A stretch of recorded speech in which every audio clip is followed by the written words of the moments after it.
That day was supposed to be a celebration, our daughter's 100-day party. The room was full of laughter, chatter, and clinking glasses, until chaos walked in. Out of nowhere, Phung Huc's ex-girlfriend, Duong Duong, the one who had vanished years ago, appeared at the entrance, holding the hand of a little boy. The moment the child saw Phung Huc, his eyes lit up. He tore free from his mother, ran straight to him, and wrapped his tiny arms around Phung Huc's leg, crying, "Daddy, Daddy, why don't you want me and Mommy anymore?" That small, trembling voice struck like a bomb, freezing the entire hall in stunned silence. Duong Duong's eyes were red as she stepped forward, her voice shaking but resolute. "Duong Duong can't live without his father. I truly regret everything. I can't let you have Phung Huc." The hall fell into dead silence. Every pair of eyes turned toward us. It was clear that Duong Duong hadn't come unprepared, and within minutes, Phung Huc's parents rushed in. I turned to him, waiting for an explanation, but he said nothing, not a word, not even a glance in my direction. He simply knelt down, patted the boy's head, and said softly, "Daddy didn't leave you, Duong Duong. You're such a good boy. How could Daddy ever abandon you? Be good and go have something to eat, okay?" The little boy sobbed, "No, I don't want to. Daddy, please don't leave me again. Come on, listen to Daddy." The child threw himself into his arms, clinging to his neck, crying uncontrollably. Patient as ever, Phung Huc comforted him, lifting him up and murmuring, "You're Daddy's precious boy. Daddy will never leave you." Seeing her plan had worked, Duong Duong shot me a quick, triumphant glance before stepping closer, her voice syrupy sweet. "Duong Duong, don't cry anymore. Listen to Daddy, okay?" In an instant, I was pushed out of the perfect family of three tableau they had just painted. Whispers began to ripple through the room. I heard Duong Duong was Phung Huc's first love. Their families used to be neighbors. They practically grew up together. If her father hadn't gotten into trouble back then, they would have married for sure.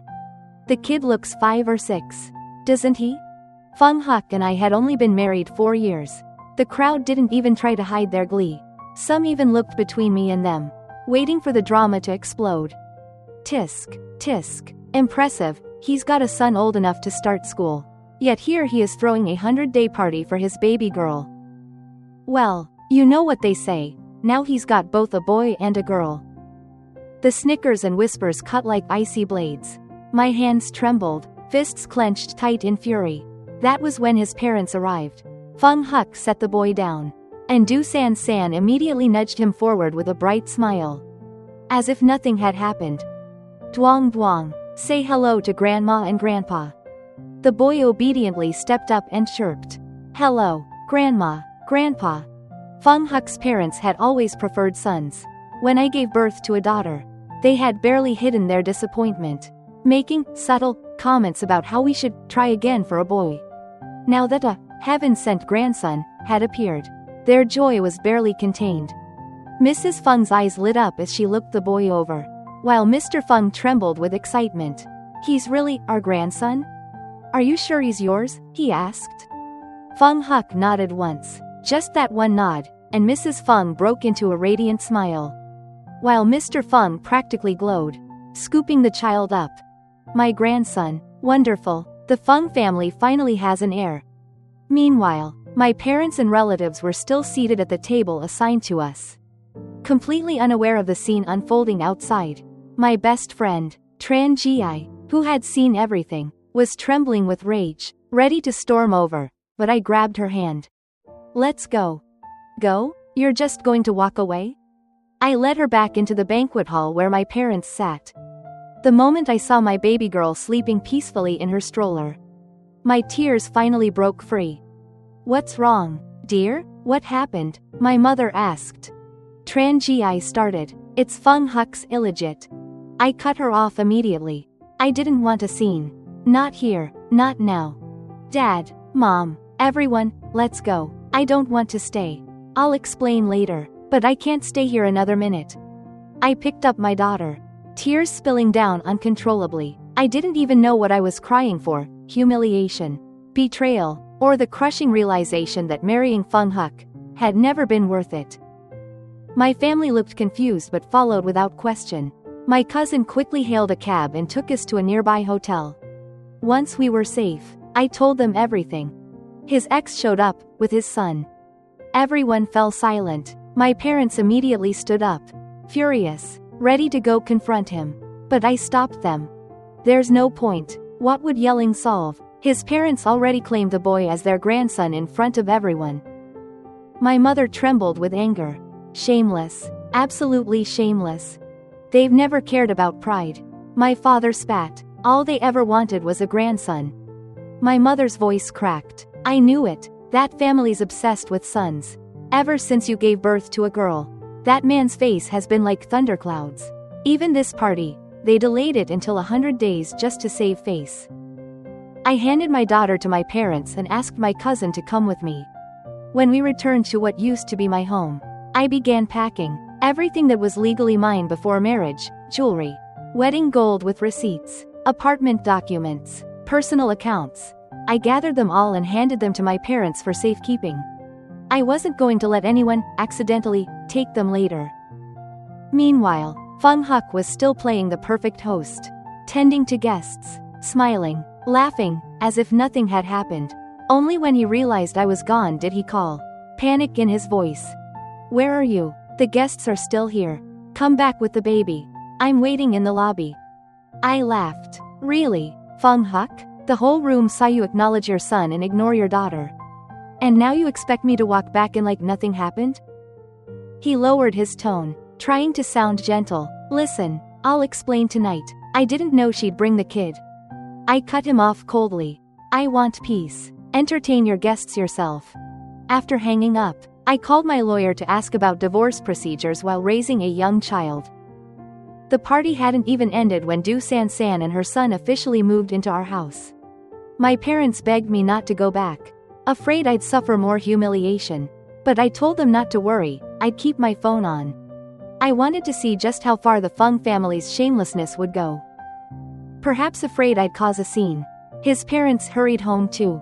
Mr. Phung told his wife to take Du San San and her son upstairs. They can stay in the guest room for now, he said. Phung Huc's father sat across from me, his son beside him, the two of them looking as though they were conducting a business negotiation rather than a conversation about a marriage. The old man wasted no time on pleasantries. Duong Duong is the Phung family's grandson, our bloodline. We will not let him go. The message couldn't have been clearer. My opinion didn't matter.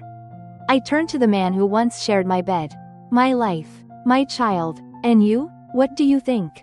Phung Huc hesitated, then spoke in a tone thick with false righteousness. I didn't expect San San to bring the child back, but he is my son. What happened between us years ago? I didn't think she'd keep the baby. She's raised him alone all this time. It hasn't been easy. Now that she's back, I can't turn my back on her again. I want to give Duong Duong a complete family. I almost laughed. To him, it seemed the only person in this world worth pitying was Du San San. And me? I asked coldly. He paused, then came the knife. Let's get a divorce. For a moment, my heart stopped. I wasn't the other woman.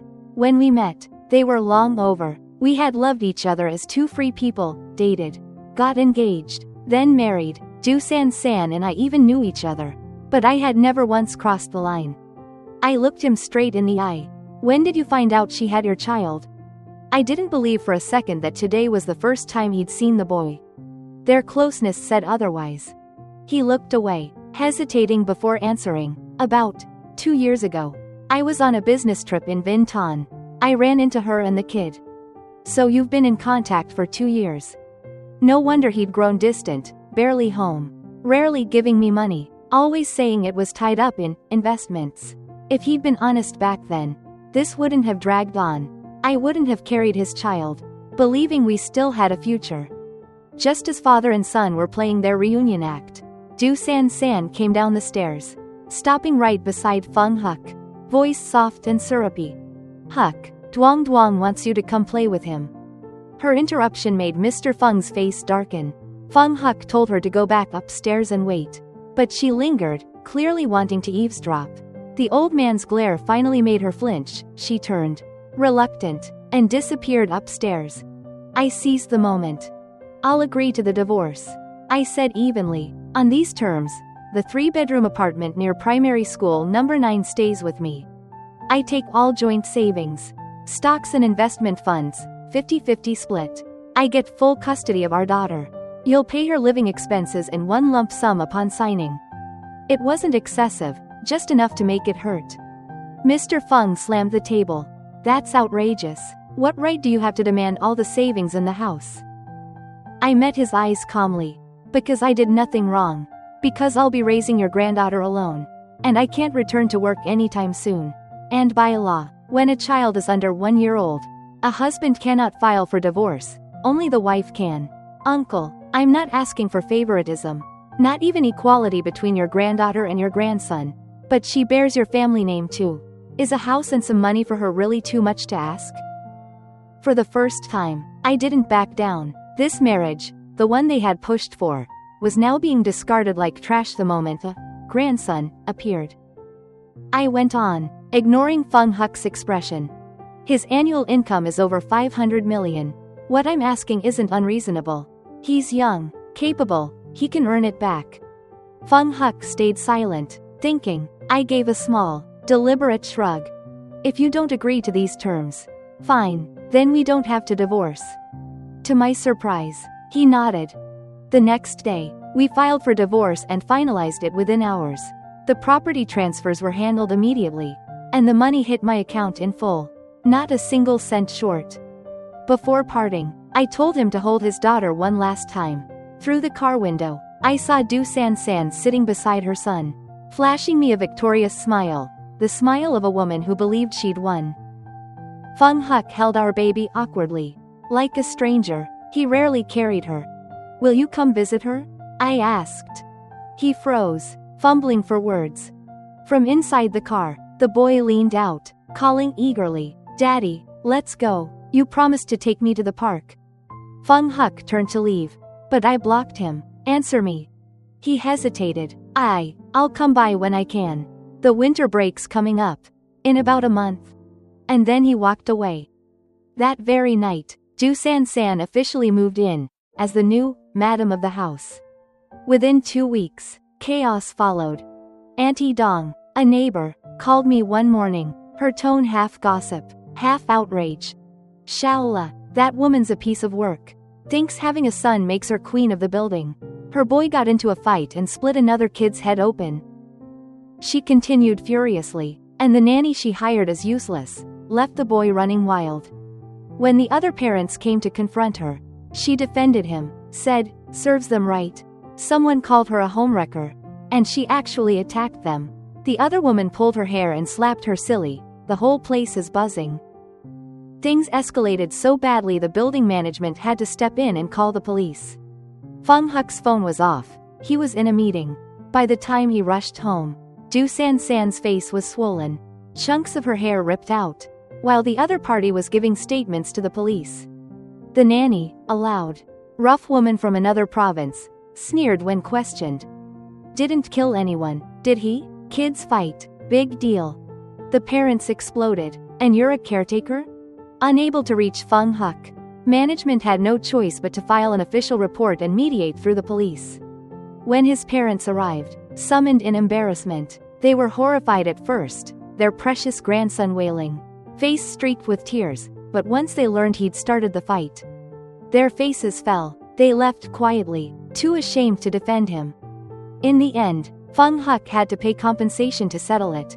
As for Duong Duong, the slap she got was free of charge. But she had to swallow her pride whole. The nanny, still defiant, muttered, they just want money. Where I come from, a scratch like that's nothing. She's not even worth the fuss. Phung Huc had had enough. Fire her, he said flatly. Keeping her will only cause more trouble. Duong Duong grudgingly agreed. Still trying to negotiate. At least let her finish the month. I already paid her in advance. That money can't just go to waste. That wasn't even the end of it. Auntie Dong called again, her voice practically fizzing with indignation and gossip.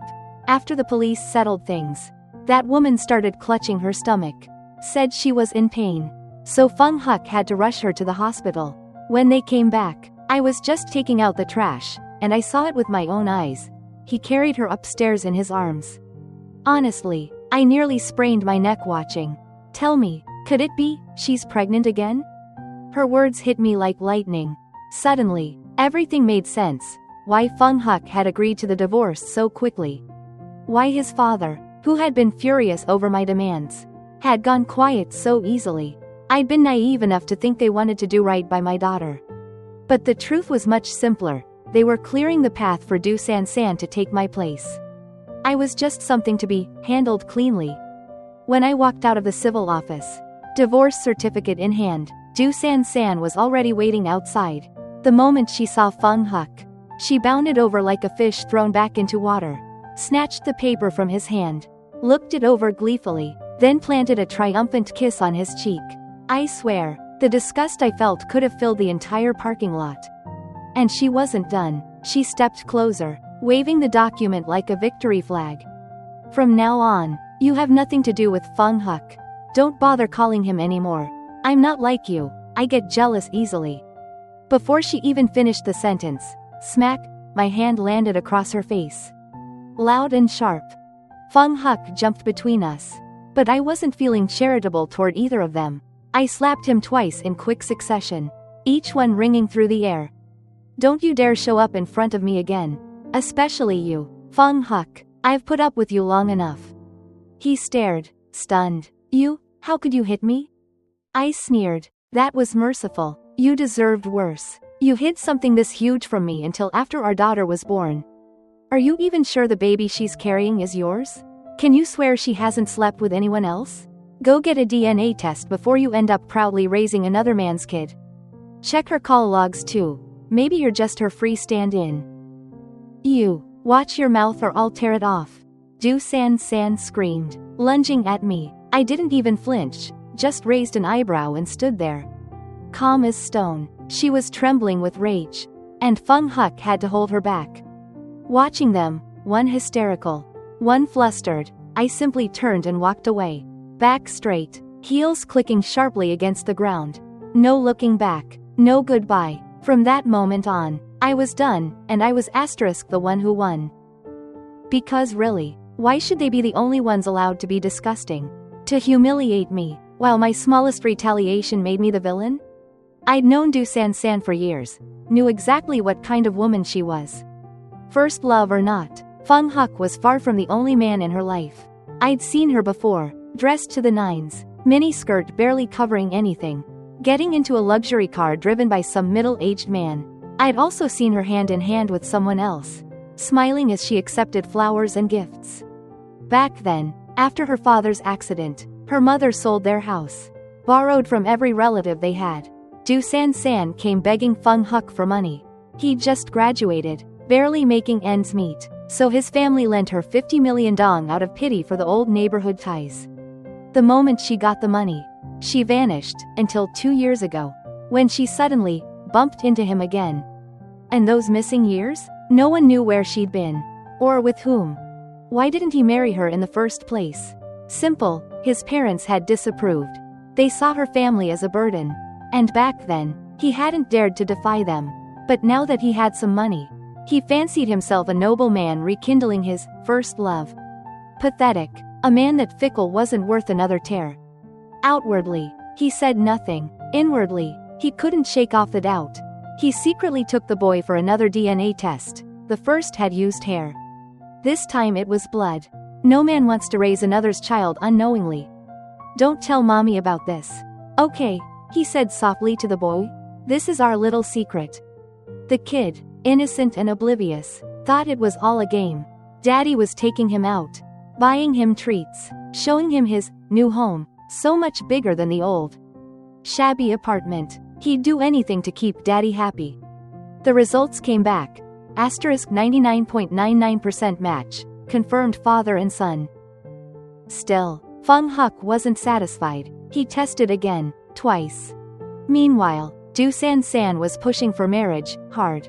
That's when his hesitation began.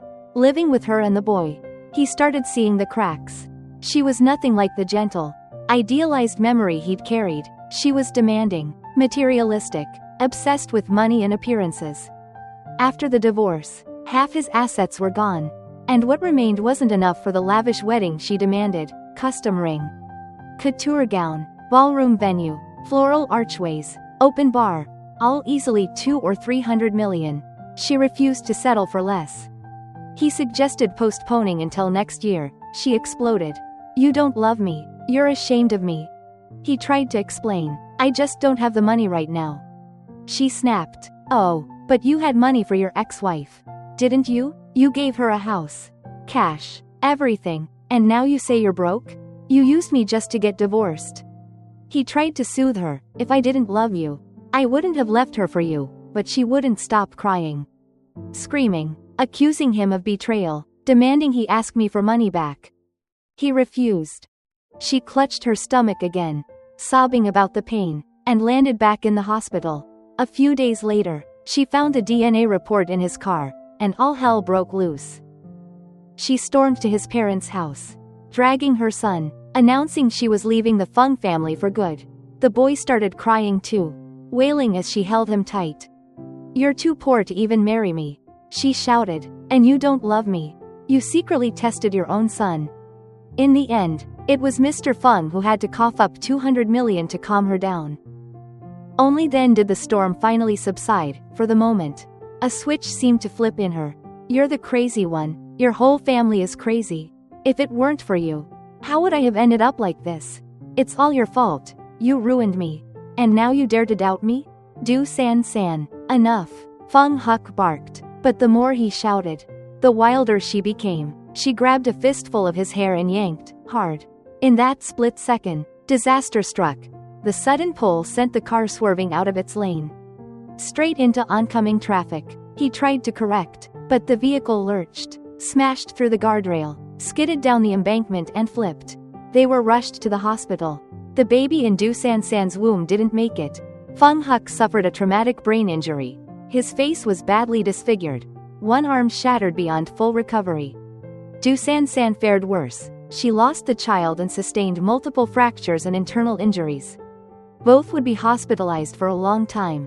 His parents took the boy home and began the grim routine of caring for 2 patients by day and night. Exhaustion hollowed them out. "What karma have we brought on ourselves?"